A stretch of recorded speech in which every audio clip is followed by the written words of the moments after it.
ॐ अज्ञानतिमिरान्धस्य ज्ञानाञ्जनशलाकया चक्षुरुन्मिलितं येन तस्मै श्रीगुरवे नमः। वन्देऽहं श्रीगुरो श्रीयुत्पदकमलं श्रीगुरून् वैष्णवांश्च श्रीरूपं साग्रजातं सहगण रघुनाथान्वितं तं सजीवम् साद्वैतं सावधूतं परिजन सहितं कृष्ण चैतन्य देवम् श्री राधा कृष्ण पादान् सहगण ललिता श्री विशाखान्वितांश्च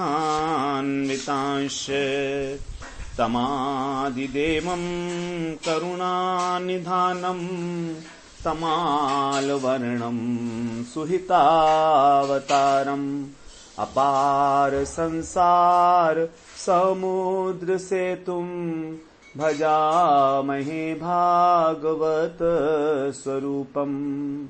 हे देव हे दैत्य हे भुवनैक बंधो हे कृष्ण हे चपल हे करुणैक सिंधो हे नाथ हे रमण हे नयनाभिराम हा हा कदानुभवितासि पदं दृशोर्मे। श्री कृष्ण चैतन्य प्रभो नित्यानंदा श्री अद्वैत गदाधर शिवसदी गौरभक्त वृंद। हरे कृष्णा कृष्णा कृष्ण हरे हरे हरे राम राम राम हरे हरे। हरे कृष्णा। सर्वप्रथम अपने गुरुपाद पद्म ओम विष्णुपाद अष्टोत्तर शत श्री श्रीमद् भक्तिवेदांत माधव गोस्वामी महाराज के चरण कमलों में अनंत कोटि दंडवत प्रणाम ज्ञापन करता हूँ। हम लोग श्रीमद् भागवत पुराण में दशम स्कंध श्रवण कर रहे हैं। 33वां अध्याय हमारा बाल लीला वर्णन, बाल लीला प्रकरण। इसमें छठा अध्याय है हमारा पूतना उद्धार। भगवान ने किस प्रकार से पूतना को मारकर उसका उद्धार किया, यहाँ पर यह बताया गया। तो भगवान ने यहाँ पर पूतना को सदगति दी है, इसलिए कहा गया उसका उद्धार हुआ है, उसको मारना नहीं कहा गया है। तो क्योंकि भगवान की इच्छा से ही जो है वो ब्रज में प्रवेश की थी। राक्षसी और असुर ब्रज में प्रवेश नहीं कर सकते, क्योंकि जहां पर भगवान के भक्त होते हैं, भगवान के नाम का कीर्तन होता है, वहीं पर ही जो है ये असुर राक्षस इत्यादि प्रवेश नहीं कर सकते। तो फिर जहां स्वयं भगवान हुए हैं अवतीर्ण, वहां पर कैसे आ सकते हैं? लेकिन ये भगवान की लीला की पुष्टि के लिए, जिससे कि ब्रजवासी जितने भी भगवान के भक्त हैं, नंद यशोदा ब्रजवासी गण, वो सभी और अधिक अतिशयता से भगवान के वात्सल्य रस का आस्वादन कर सके, इसलिए ये सारी लीलाएं भगवान के द्वारा की जा रही हैं। पूतना नंदालय में प्रवेश किए। वहां पर जो है नंदालय में नंद नंदन को गोदी में उसने उठा लिया है और यशोदा मैया रोहिणी दोनों विस्मित भाव से देख रही हैं कि पूतना अब क्या करने वाली है। वो सोचती हैं कि पूतना जो है इनको आशीर्वाद देगी, क्योंकि बड़ी सुंदर रमणी का रूप है उसका, उसके अंगों से जो है सब ज्योति निकल रही है इधर उधर। जो प्रहरी थे वे भी सब बाहर आंगन में खड़े हुए हैं। उनको भी मालूम है कि एक जो है अपरिचित और देवांगना की भांति ही एक स्त्री जो है नंदालय में प्रवेश की है, अंतःपुर में प्रवेश की है। तो सोच रहे हैं कि वो घर में गई है, निश्चित रूप से जो है ब्रजेंद्र नंदन के लिए सौभाग्यशालिनी ही जो है वो सिद्ध होनी चाहिए, इस प्रकार से। और पूतना ने वहां पर भगवान को गोदी में उठाया।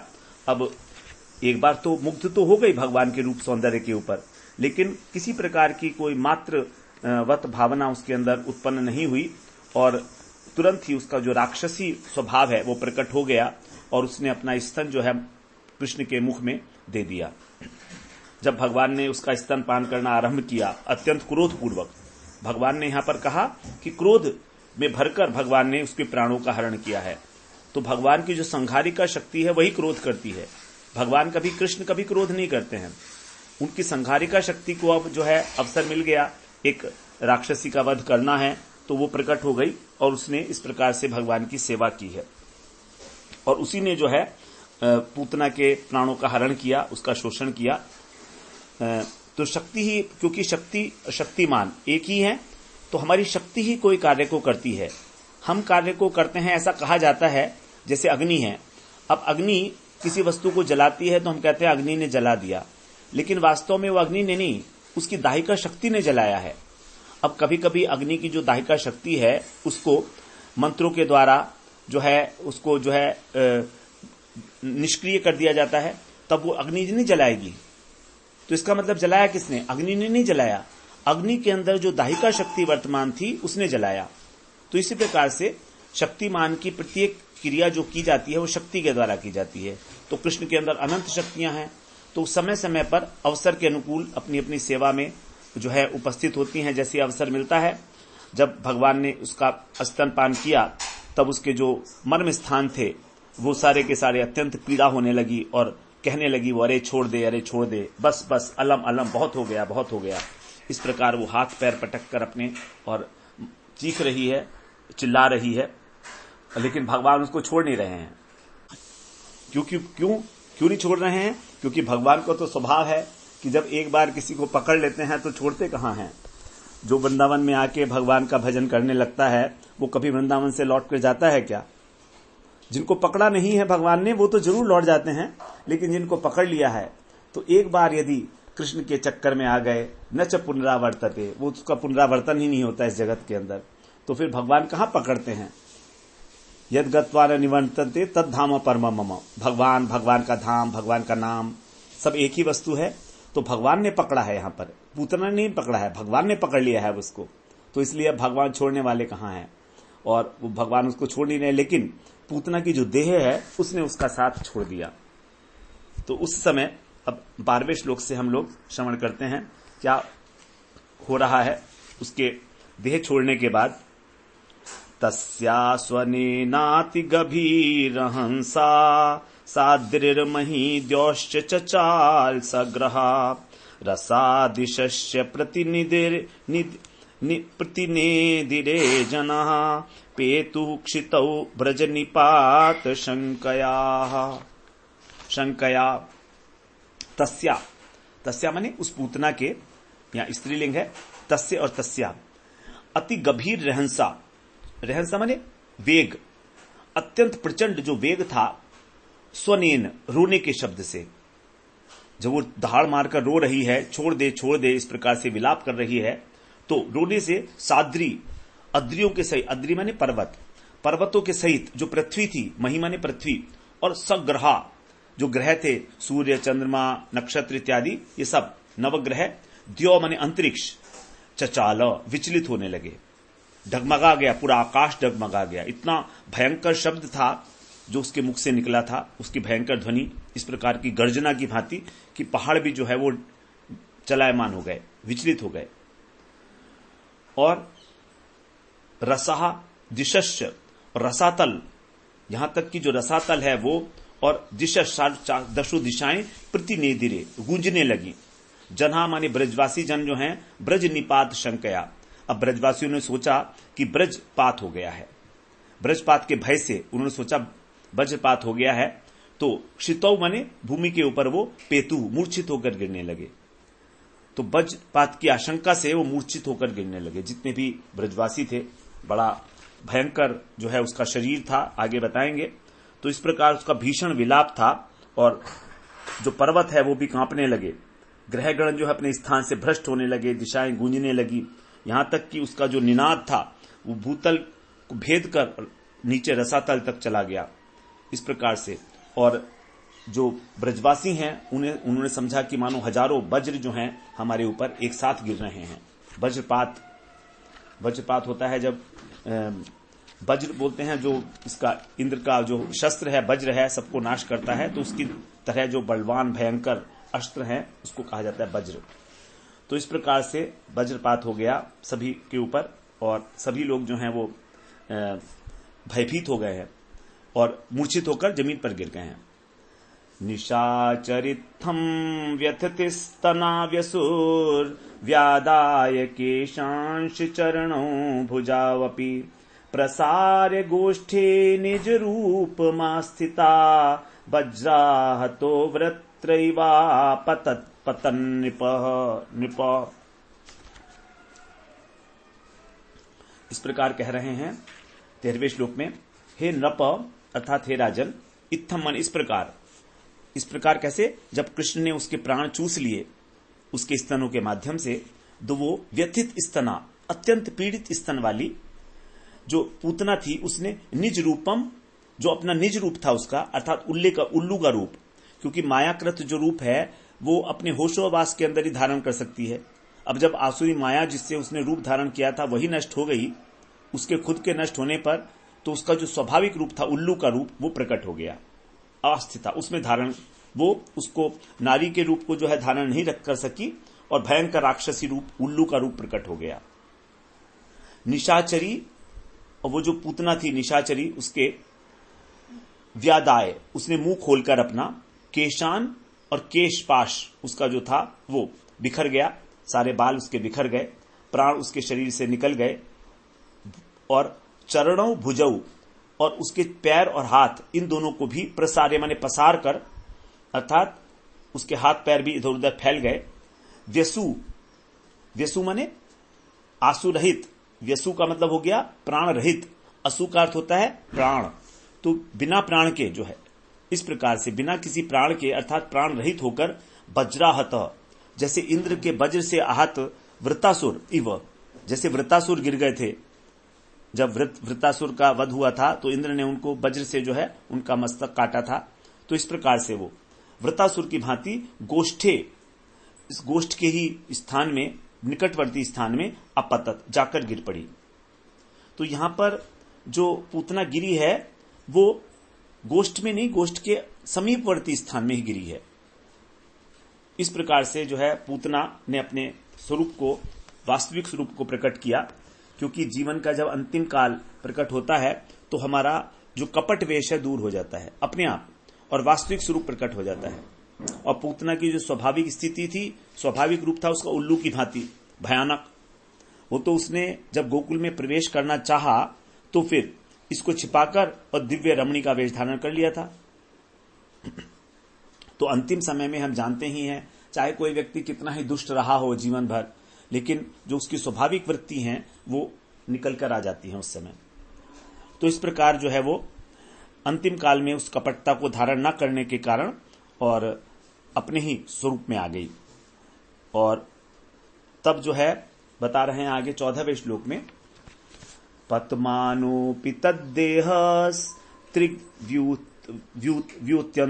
व्युत्यंतर्द्रुमान चूर्णयामास राजेंद्र महदात्सीत तदद्भुतम। हे महाराज, बता रहे हैं, हे राजेंद्र, तत् उस पूतना का जो शरीर था, देह पतमान अपि, भूमि पर गिरते समय भी कैसा था, त्रिग व्युत्यंतर द्रुमान, अर्थात 6 कोस की सीमा तक उसने जो है 6 × 3 त्रिग और व्युत, तो इस प्रकार 6 कोस 18 किलोमीटर, 6 कोस का मतलब हो गया 18 किलोमीटर, 18 किलोमीटर की सीमा तक उसने जो चूर्णयामास, जो वृक्ष थे वहां पर, उन सबको चूर्णयामास, द्रुमान माने वृक्ष, उनको विचूर्ण कर दिया, चूर्ण विचूर्ण कर दिया। और तत् वो जिस प्रकार वो वृक्ष चूर्ण हो गए तो वो कैसा था, महत अद्भुतम आसीत, ये बड़ा आश्चर्यजनक घटना थी, बड़ा विशाल। तो उसका शरीर इतना विशाल था कि इतने दूरी तक के जितने भी वृक्ष खड़े हुए थे वो सब के सब चूर्ण मचूर्ण हो गए, चूरा बन गया उनका, इतना विशाल, इतना भारी उसका शरीर था।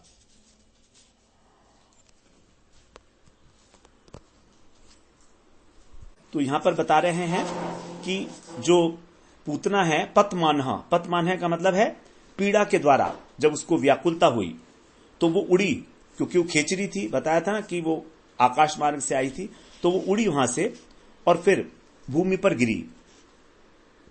देखिए, जब वो नंद भवन में आई थी तब तो भूमि पर ही खड़ी थी और कृष्ण को भी उसने भूमि पर ही जो है अपनी गोदी में लिया था, लेकिन जब कृष्ण ने उसके प्राणों का हरण करना आरंभ किया तो वो आकाश में उड़ गई, अंतःपुर से वो ऊपर उड़ गई, गांव के, और गांव के बाहर जाकर गिरी, गांव में नहीं गिरी।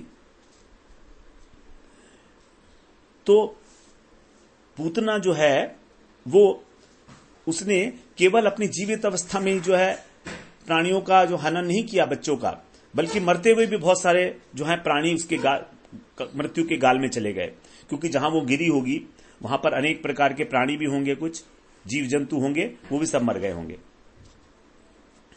तो पूतना के शरीर के गिरते समय जो 6 कोस के अंदर अंदर जितने भी वृक्ष थे वो सब गिर गए, और पूतना ने गांव को पार करके केवल वृक्षों को जो है वो चूर्ण विचूर्ण किया, लेकिन जो गोकुल के अंदर स्थित गोष्ठ थे, गायों के खाने का स्थान था, वृक्ष इत्यादि थे, वहां पर कुछ नहीं हुआ। यही आश्चर्य है। महत अद्भुतम, अत्यंत आश्चर्यजनक घटना इसमें क्या हुई? अत्यंत आश्चर्यजनक घटना यही हुई कि गोकुल के अंदर किसी भी प्रकार की हानि नहीं हुई। तो जहां पर वो गिरी वहां पर कंस के बगीचे थे। इस प्रकार से जीव गोस्वामी ने बताया है कि उसके गिरने का स्थान जो है ब्रज नहीं था। उस जगह के अंदर जहां पर वो गिरी वृक्ष खड़े हुए थे, वो कंस के भोग के लिए वहां पर फल फूल लगाए जाते थे। कंस का एक पहरेदार भी वहां पर नियुक्त होता था, और गोकुलवासी तो उस स्थान को स्पर्श भी नहीं कर सकते थे। तो इसलिए अब मृत्यु के समय जब पूतना यातना से छटपटाती है, तो वो कहां जा रही थी? वो वास्तव में उड़कर मथुरा की ओर ही जा रही थी। वो सोच रही थी कि हो सकता है मैं बच जाऊं और कंस को जाकर समाचार दे दूंगी।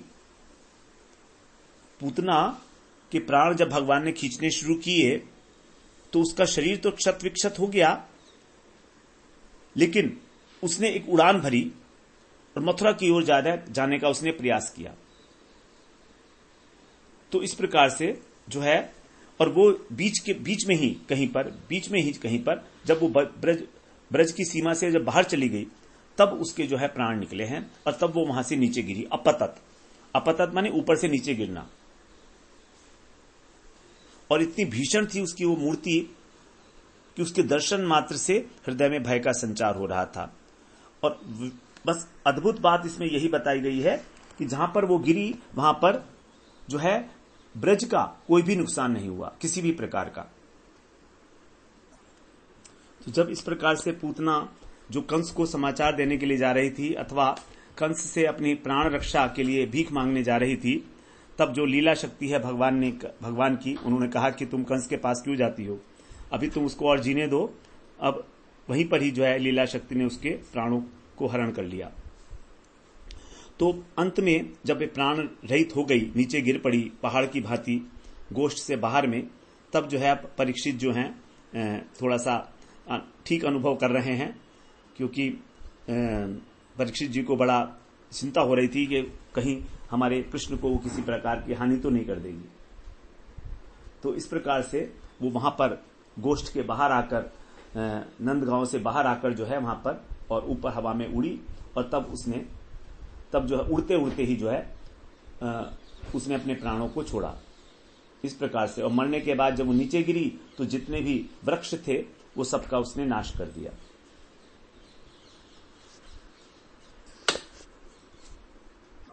अब आगे 15, 16 और 17 तीनों श्लोक एक साथ पढ़ेंगे।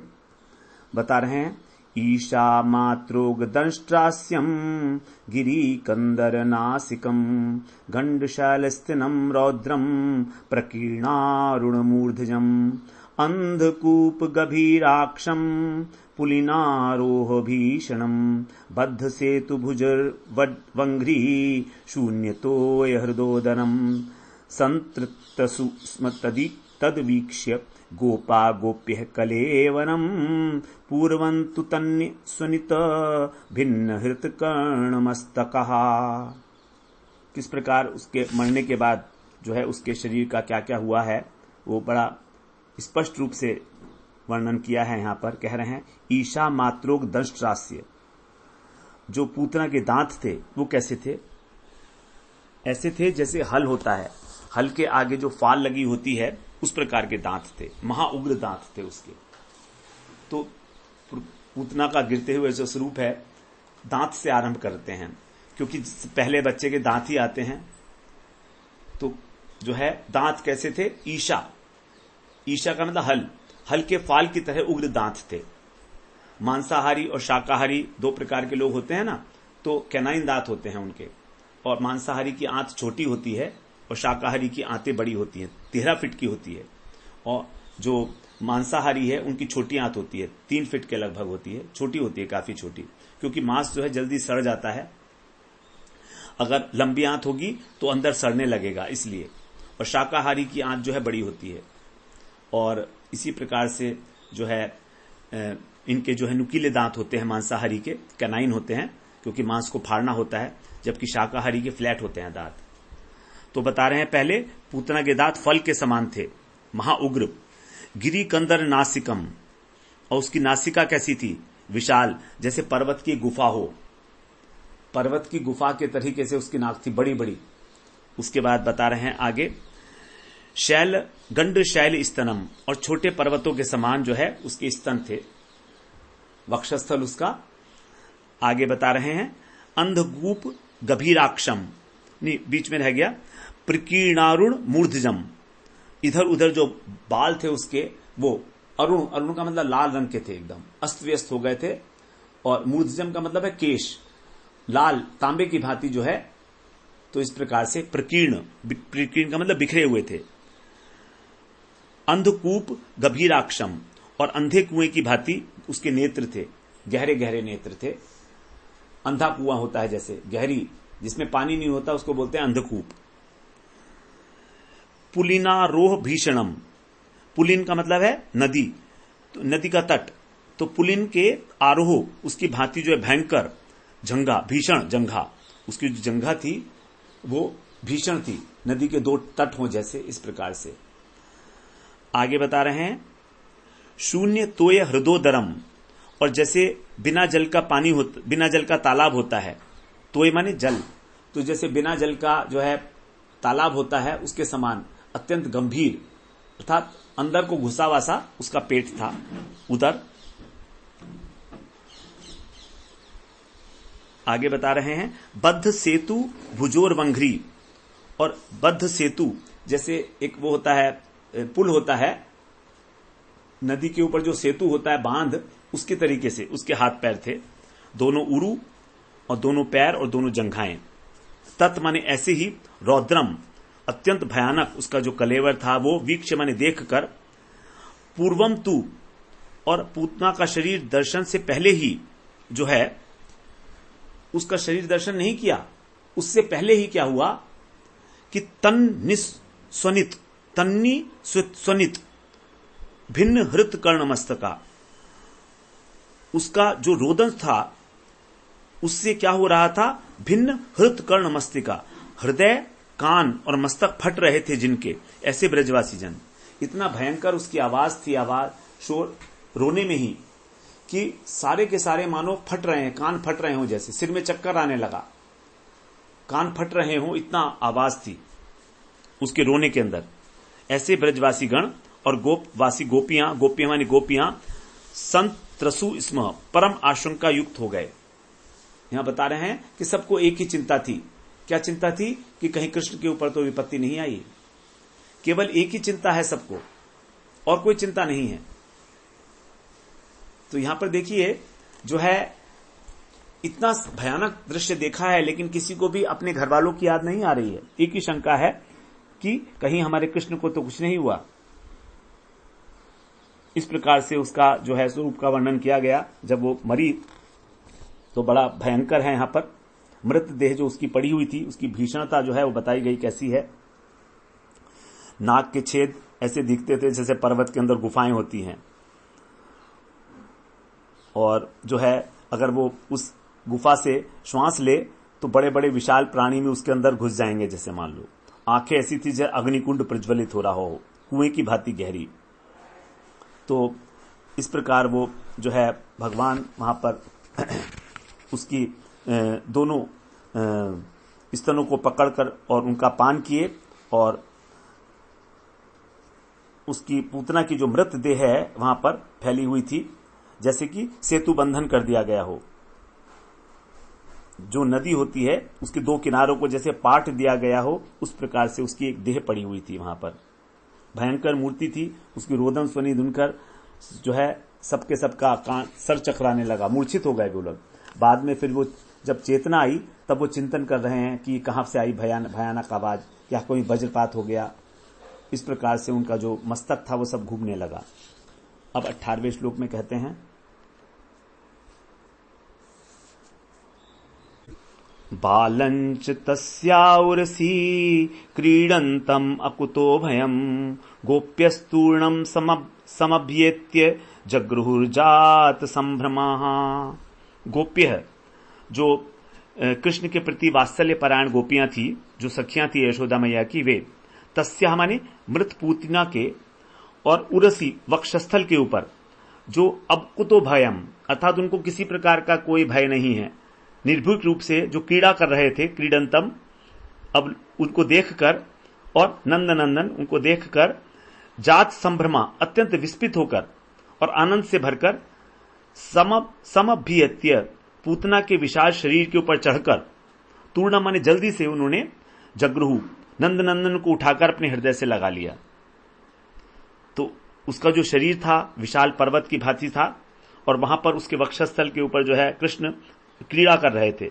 तो गोपियों को बड़ा विस्मय हुआ, बड़ा आश्चर्य हुआ, बड़ा हर्ष हुआ। तो इस प्रकार से वहां पर जो है सभी गोपियों ने उसको जो है यशोदा मां के जो घर के अंदर वह प्रवेश किया। जैसे मानो कृष्ण यहां पर जो भगवान, जो लोग यशोदा मैया के घर में प्रवेश नहीं कर सकते, उनको दर्शन देने के लिए बाहर ही अपनी क्रीड़ा का विस्तार कर रहे हैं। ऐसा लग रहा था कि कुछ लोग हैं जो अंतःपुर में नहीं जा पाए हैं भगवान का दर्शन करने के लिए, तो अब यहां पर सबके लिए भगवान का दर्शन खुला है। पहाड़ के ऊपर जो है, उसके स्तन रूपी पहाड़ के ऊपर जो है कृष्ण क्रीड़ा कर रहे हैं, प्रसन्न है वहां पर। जब उन्होंने देखा कि तो कृष्ण जीवित हैं उसके ऊपर, तो बड़ी प्रसन्नता हुई सबको। इस प्रकार यहां पर बता रहे हैं। तो यशोदा मैया के साथ जो समान आयु वाली गोपियां थी, वो जिस समय पूतना ने नंदालय में प्रवेश किया था, बताते हैं, तब वो गोपियां, उन्होंने देखा कि ये जो अद्भुत एक दिव्य रमणी नंदालय में जा रही है, तो उसके साथ ही साथ उनकी जो सखियां थी यशोदा मैया की उम्र वाली, तो वो भी प्रवेश किए कि देखो, देखते तो हैं क्या करती है जाकर। थोड़ा उत्सुकता होती ही है गांव वालों में, सब में। तो अंदर आ गई और उसको देख रही थी। अब जब वो पूतना कृष्ण को लेकर बाहर आई तो यशोदा मैया और रोहिणी तो देखकर मूर्छित हो गई, क्योंकि उसने अपना उग्र रूप वहां पर धारण कर लिया था। लेकिन गोपियां जो हैं, उन्होंने किसी प्रकार का कोई विचार नहीं किया और धैर्य धारण करके उस पूतना के पीछे पीछे भागने लगी। उन्होंने सोचा नहीं कि हम कहां जा रहे हैं, कैसे हम जाएंगे, क्या हम उसको पकड़ पाएंगे, नहीं पकड़ पाएंगे, कुछ नहीं सोचा, कुछ भी नहीं सोचा। और जब पूतना ने अपने को आकाश में ले गई वो, तो कोई बात नहीं है, उसको ही देखते देखते और जमीन के ऊपर भाग रही हैं। पूतना आकाश में लेकर कृष्ण को उड़ गई है। अब उसको, उन्होंने ये नहीं सोचा कि हम कैसे पकड़ेंगे कृष्ण को, कुछ नहीं सोचा। उन्होंने कोई रास्ता नहीं देखा, कहां से होकर जा रही हैं, रास्ते में किसी प्रकार का कोई व्यवधान आ रहा है कि नहीं आ रहा है। केवल ऊपर की ओर दृष्टि की कि बस कृष्ण दिख रहे हैं, और उसके पीछे पीछे उसी प्रकार से जैसे वो द्रुत गति से भाग रही थी, वो भी भागने लगी। अब वो तो अत्यंत तीव्र गति से उड़ रही थी, राक्षसी थी, महाबलशालिनी थी। तो साधारण व्यक्ति तो इतनी तेज गति से नहीं चल सकता, वो भी पृथ्वी के ऊपर, जहां पर अनेक प्रकार के व्यवधान हैं, मकान बने हुए हैं, सबके गोष्ठ बने हुए हैं, तो कैसे भागेंगे। लेकिन कहते हैं कि जो अचिंत्य लीला शक्ति है भगवान की, क्योंकि यहां पर क्या है, भगवान को लक्ष्य करके जब भक्त भगवान के पीछे भागता है तो उसका कभी पतन नहीं होता। भगवान ने कहा है कि यदि मेरा भक्त आंख बंद करके भी भागता है मेरे रास्ते पर, तो कभी उसका पतन नहीं होता, वो कभी गिरेगा नहीं, आंख बंद करके भी यदि चलेगा। उसी प्रकार की जो स्थिति यहां पर है, जो परम वात्सल्यमयी जो गोपियां हैं, वो स्वयं जो है, स्वयं को जो है कृष्ण के प्रेम में इतनी अतिशय रूप से आसक्त हैं कि उन्होंने कुछ नहीं सोचा, कुछ नहीं देखा कि हम कहां जा रहे हैं, कहां नहीं जा रहे हैं। बस उनका एक ही लक्ष्य है कि हमें इस पूतना को पकड़ना है जाकर।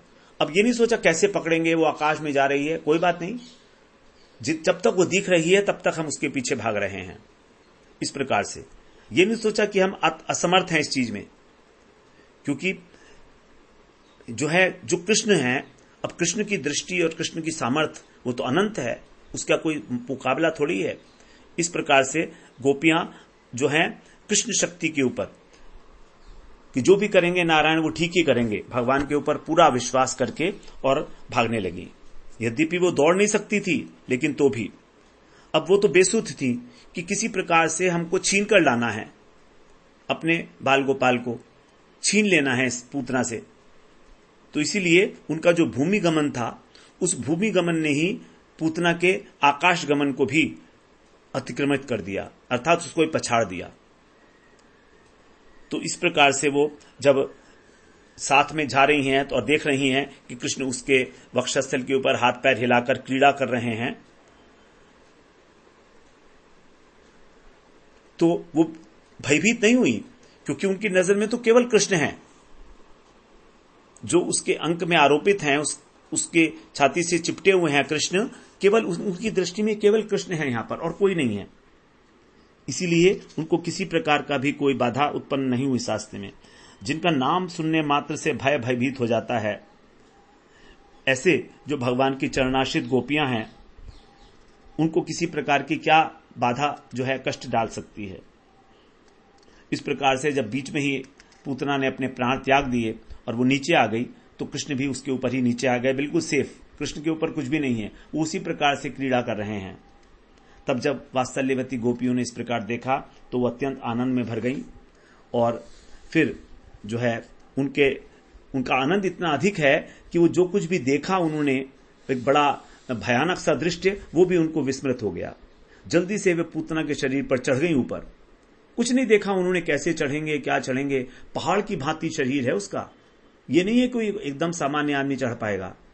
लेकिन इतना आवेश है उस समय गोपियों में कि भागकर एकदम उसके ऊपर चढ़ गई शरीर के ऊपर, और वक्षस्थल से नंद को लेकर और अपने वक्षस्थल पर धारण करके शीघ्र सी नंदालय में उपस्थित होती हैं सभी गोपियां।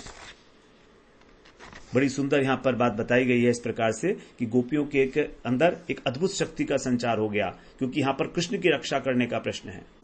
अब जब कृष्ण को उठाकर ले आई गोपियां, तो आगे 19वें श्लोक में बता रहे हैं, यशोदा रोहिणीभ्याम तः समम बालस्य सर्वतः रक्षाम विदधीरे सम्यक गोपुच्छ भ्रमणादि भी।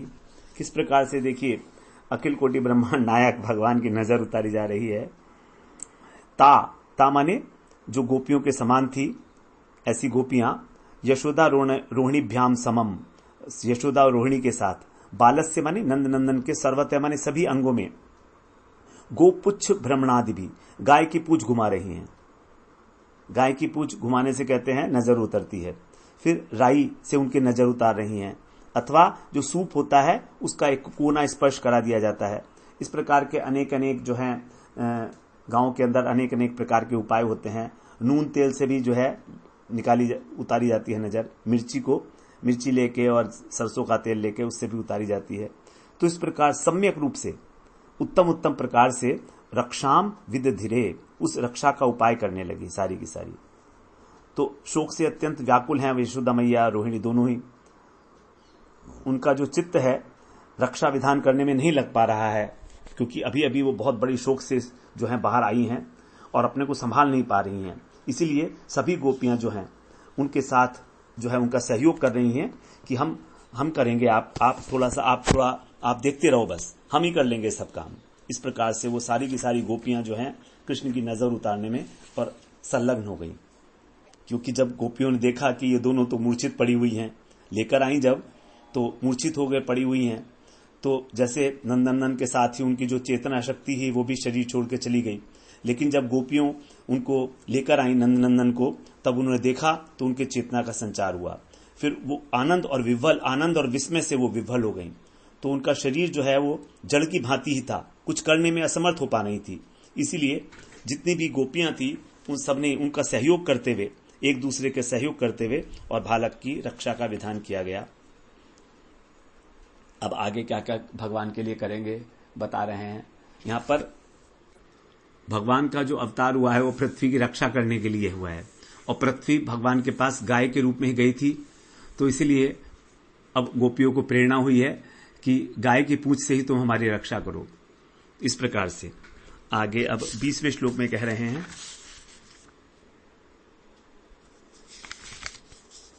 गोमूत्रेण स्नापयित्वा पुनर्गौरजसार्भकम् रक्षाञ्चक्रुश्चकृता द्वादशांगेषु नामभिः।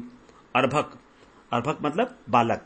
तो जो बालक कृष्ण है, नंदनंदन है, उनको पहले गौमूत्रेण, गाय के मूत्र से, उसके बाद फिर गौरजा, गाय की धूली, गौधूली से, जो खुरों से उनकी धूली निकलती है, गौरज से स्नापयित्वा, स्नान करा के, शक्रता, उसके बाद गोबर से जो है उनको, और नाम भी, जो भगवान के नाम हैं, केशव, नारायण इत्यादि, द्वादश अंगेशु, उनके जो द्वादश अंग हैं उनमें रक्षा का विधान किया गया। तो पहले तो स्नान कराया गया गौमूत्र से और गौरज से, फिर गोबर लेकर उनके ललाट आदि जितने भी अंग हैं उन सब में भगवान का नाम लेकर उनकी रक्षा का विधान किया जा रहा है। शक्रता का मतलब तो गोबर। इस प्रकार से तो भगवान के जो हम लोग द्वादश तिलक लगाते हैं उसके अंदर भी जो है रक्षा करते हैं। जिस समय हम सुबह तिलक लगाते हैं अपने माथे पर वैष्णव लोग, तो वो भी द्वादश अंगों में तिलक धारण किया जाता है। तो यहां पर भगवान के 12 नामों का उच्चारण किया गया है और साथ ही साथ जो है गोबर के साथ तिलक रचना की गई है।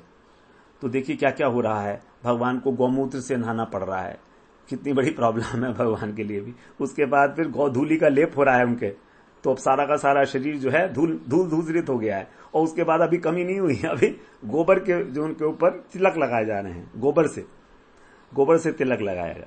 तो गोपियों को अब विश्वास हो रहा है कि हाँ अब अमंगल दूर हो जाएंगे भगवान के। तो यहां पर 2 चीजें बताई गई हैं, 2 चीजों से रक्षा की गई है, एक गाय से और भगवान के नाम से। तो सृष्टि में जो अगर भगवान का नाम और ये गाय, अगर ये 2 चीजें विद्यमान हैं तो सब प्रकार के अमंगलों से हमारी रक्षा हो सकती है। भगवान के जो 12 नाम हैं पद्म पुराण के अनुसार बता रहे हैं। ललाटे केशवं ध्यायेन् नारायणमथोदरे वक्षस्थले माधवन्तु गोविन्दं कण्ठकूपके विष्णुञ्च दक्षिणे कुक्षौ बाहुश्च मधुसूदन त्रिविक्रमं कन्धरे तु वामनं वाम पार्श्वके श्रीधरं वाम बाहौ तु ऋषिकेशं तु कन्धरे पृष्ठे तु पद्मनाभं तु कट्यां दामोदरं न्यसेत्। अर्थात ललाट में केशव, ओम केशवाय नमः, फिर उदर में नारायण, ओम नारायणाय नमः, वक्षस्थल के अंदर माधव, ओम माधवाय नमः, कंठकूप में गोविंद, ओम गोविंदाय नमः, दक्षिण कुक्षी में विष्णु, ओम विष्णवे नमः, दक्षिण बाहु में मधुसूदन, नीचे की तरफ बाहु में मधुसूदन, ओम मधुसूदनाय नमः, फिर दक्षिण कंधे पे थोड़ा ऊपर में टॉप में ओम त्रिविक्रमाय नमः, वाम कुक्षी के अंदर ओम वामनाय नमः, वाम बाहु में ओम श्रीधराय नमः, वाम कंधे में ओम ऋषिकेशाय नमः, पीठ में ओम पद्मनाभाय नमः, कमर के अंदर ओम दामोदराय नमः। इस प्रकार हम लोग जो है अपनी तिलक रचना करते हैं, उसी प्रकार से भगवान का जो है 12 अंगों के अंदर गोबर के द्वारा तिलक किया गया। हम लोग जो अपना तिलक करते हैं गोपी चंदन से करते हैं। सभी वैष्णव जो हैं वो गोपी चंदन से अथवा राधा कुंड की जो है रज है उससे भी किया जाता है राधा कुंड में। तो इस प्रकार से ये जो पद्म पुराण के अंदर बताया गया है 12 तिलक लगाए जाते हैं, उसी प्रकार से भगवान की यहाँ पर जो है रक्षा की जा रही है। तो पहले गाय के मूत्र से स्नान, उसके बाद फिर गौधूली का लेपन, उसके बाद फिर गोबर का तिलक। ये 3 प्रकार से जो है गोपियों ने भगवान का जो है भगवान को जो है रक्षा करने के लिए मंत्र इत्यादि पढ़े गए। अभी ये पूरा नहीं हुआ है, अभी आगे फिर 21वें श्लोक में बताएंगे आगे क्या हुआ। हम लोग अगले सत्र में उसका श्रवण करते हैं। वांछा कल्पतरुभ्यश्च कृपा सिंधुभ्य एव च पतितानां पावनेभ्यो वैष्णवेभ्यो नमो नमः।